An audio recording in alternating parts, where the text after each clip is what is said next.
মাছ উৎপাদনে দেশ স্বয়ংসম্পূর্ণ হলেও নিরাপদে মাছ উৎপাদনে পিছিয়ে রয়েছে। তাই মাছ চাষে আধুনিকতা ও সেফটি আনা হচ্ছে বলে মন্তব্য করেন কৃষি, মৎস্য ও প্রাণী সম্পদ মন্ত্রী মোহাম্মদ আমিনুর রশিদ।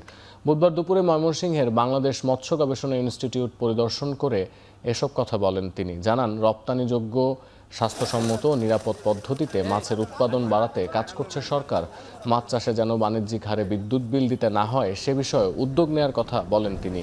পরে বিএফআরআই মিলনায়তনে ইনস্টিটিউটের বিজ্ঞানী ও কর্মকর্তাদের সাথে মতবিনিময় করেন তিনি।